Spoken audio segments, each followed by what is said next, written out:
Marcus Chen wiped down the counter of his small food stall on station Epsilon 7, watching the evening crowd thin out. The multi-species trading hub buzzed with its usual chaos. Synthari merchants haggling over plasma crystals, Drexian pilots swapping tales of hyperspace jumps, and the occasional human trying to make an honest living in the outer rim. His daughter Sarah slept in the back room, exhausted from helping him all day. At 8 years old, she was already learning what it meant to survive on the frontier. 3 years had passed since the accident that took his wife, and Marcus had learned to be both mother and father in the cold expanse of space. "Excuse us. Human." Marcus looked up to find 6 figures standing before his stall. They were young Lupari females, their wolf-like features partially hidden beneath tattered hoods. The Lupari were a warrior race, proud and fierce. But these girls looked nothing like the decorated soldiers he'd seen in holovids. They looked hungry. The eldest, perhaps 16 in human years, stepped forward. Her amber eyes darted nervously between Marcus and the containers of leftover noodles and synthetic protein he was about to dispose of. "Can we?" she started, her universal translator crackling with a damaged speaker. "Can we eat your leftovers?" Marcus froze.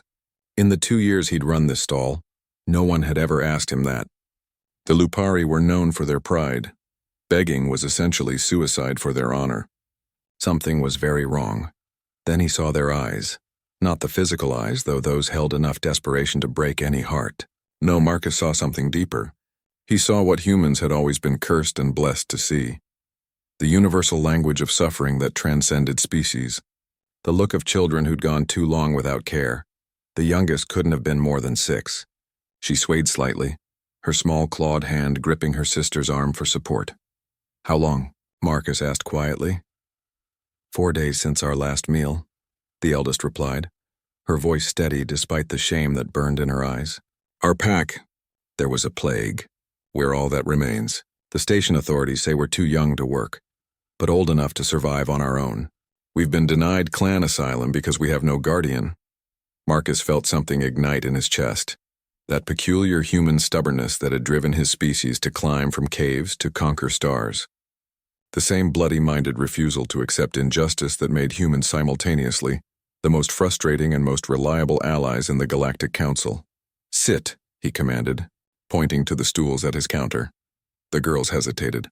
In Lupari culture, accepting charity was a mark of permanent shame. "I'm not giving you leftovers," Marcus said firmly. "I'm hiring you. All 6 of you. You'll start work tomorrow, but employees eat on their first day. Company policy, non-negotiable." The eldest girl's ears flattened against her skull. "Human, we appreciate the kindness, but we won't accept pity." "Marcus, my name is Marcus Chen, and I'm not offering pity." He began pulling out fresh ingredients, firing up his grill. "I'm offering a job. My daughter helps me during the day, but evening rush is killing me. I need servers, cleaners, maybe some security given how tough Lupari look. You interested or not?" The girls exchanged glances, their enhanced hearing likely picking up the sincerity in his heartbeat, another Lupari trait that made them excellent judges of character. "Why?" the eldest asked. "We're nothing to you. Our species doesn't even have a formal alliance with humanity." Marcus paused, thinking of Sarah sleeping in the back, thinking of all the times strangers had helped them when his wife died, thinking of what it meant to be human in a universe that often forgot compassion. On Earth, we have a saying, "It takes a village to raise a child." Out here in this metal can floating in the void, we're all the village we've got. He placed 6 plates of steaming food on the counter. "Besides, my daughter's been asking for older sisters." Fair warning, she's persistent. The youngest girl's restraint broke first. She grabbed the plate with trembling paws, tears streaming down her furred cheeks as she ate. One by one, her sisters followed, their warrior pride finally surrendering to the simple human act of feeding those in need. As Marcus watched them eat, he didn't know that this moment would ripple across the station. He didn't know that the Lupari elders, monitoring their lost cubs through surveillance feeds, would witness a human doing what their own bureaucracy had failed to do. He didn't know that in 6 months, when the Terran Union faced its darkest hour against the Vrex invasion, the entire Lupari Confederacy would remember this night and answer humanity's call for aid with 8 full battle fleets. All Marcus knew was that 6 children were eating, and tomorrow they'd have work and purpose. Tomorrow they'd have family, I'm Marcus, by the way. What are your names? The eldest swallowed her food and met his eyes.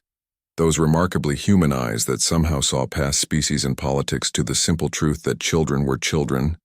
Regardless of fur or fangs, I'm Kara, she said. And for the first time in days, she smiled. Thank you, Marcus Chen. Our pack will remember this. In the back room, Sarah stirred awake, drawn by the unfamiliar voices. She padded out, rubbing her eyes, and stared at the 6 wolf girls eating at their counter. Daddy, she whispered, tugging his sleeve. Did you get me sisters? Marcus laughed, a sound that felt like sunlight in the cold station air. Yeah, kiddo. I think I did. And in that moment, on a forgotten trading station in the Outer Rim, humanity did what it had always done best. It saw someone in need, ignored the practical reasons to walk away, and stubbornly, irrationally, beautifully chose to care. Because that's what humans do.